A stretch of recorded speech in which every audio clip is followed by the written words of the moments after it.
Hello, good evening friends. कैसे हैं आप लोग? उम्मीद करती हूँ अच्छे ही होंगे। दोस्तों, आज हम कवर करेंगे चार्टर एक्ट ऑफ 1833। इससे पहले वाली क्लास में हमने किया था चार्टर एक्ट ऑफ 1813, किस तरीके से कंपनी की ट्रेड मोनोपोली को एबॉलिश कर दिया जाता है।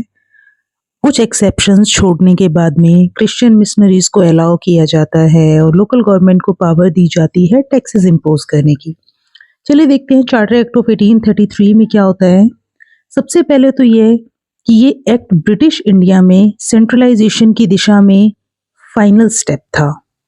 This act was the final step towards the centralisation in British India.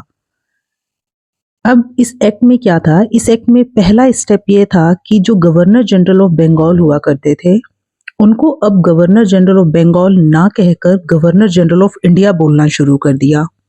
अब वो गवर्नर जनरल ऑफ इंडिया हो गए और उनको सारी पावर्स दे दी गई सिविल और मिलिट्री की। सारी सिविल और मिलिट्री की पावर जब वो है उनके हाथ में लाई करने लगी। The act created for the first time government of India having authority over the entire territorial area possessed by the British in India।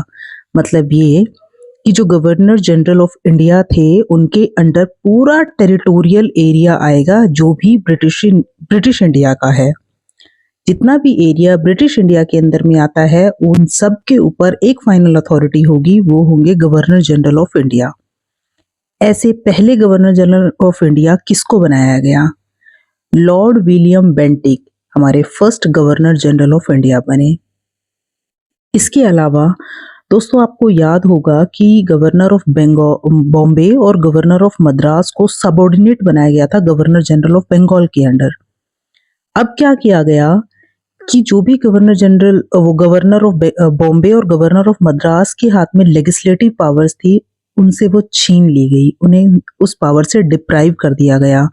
मतलब वो अपने प्रोविंस में अपने एरिया में जो भी लॉ बना सकते थे, जो भी लॉज लागू कर सकते थे, वो पावर उनसे ले ली गई और वो सारी पावर एक्सक्लूसिव लेजिस्लेटिव पावर्स जो है पूरी की पूरी ब्रिटिश इंडिया की अब किसके हाथ में आ गई थी? गवर्नर जनरल ऑफ इंडिया के हाथ में।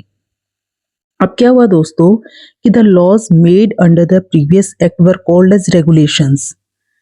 पहले क्या होता था कि जितने भी लॉज पहले एक्ट जो प्रीवियस एक्ट्स थे उनके अंदर जो लॉज बनते थे उनको हम रेगुलेशंस कहते थे, बट अब जितने भी लॉज इस एक्ट के अंदर बनेंगे उन्हें हम एक्ट्स कहेंगे।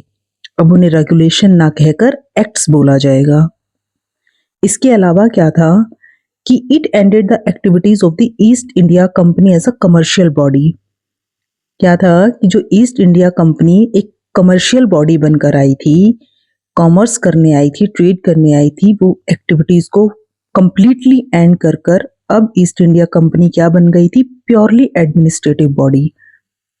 पूरा का पूरा ईस्ट इंडिया कंपनी का काम क्या रह गया था? एडमिनिस्ट्रेशन का, एडमिनिस्ट्रेशन करने का, और एंड हो गया था एज अ कमर्शियल बॉडी।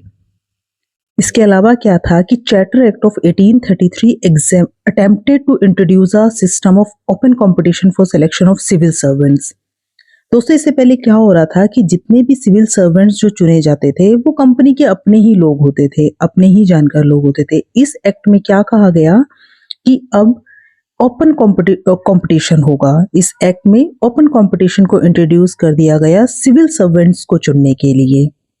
अब उसमें सबको हक होगा बैठने का, बट डिबार्ड किया गया इंडियंस को। इस कोई भी इंडियन इस तरीके के कंपटीशन में नहीं बैठेगा, वो कोई भी प्लेस होल्ड नहीं कर सकता है, कोई भी ऑफिस होल्ड नहीं कर सकता है कंपनी के अंदर। और ये ऐसा किसने बोला? ऐसा कोर्ट ऑफ डायरेक्टर्स ने बोला कि इंडियंस को डिबार्ड किया जाएगा ओपन कंपटीशन में बैठने से। तो दोस्तों ये था चार्टर एक्ट ऑफ 1833।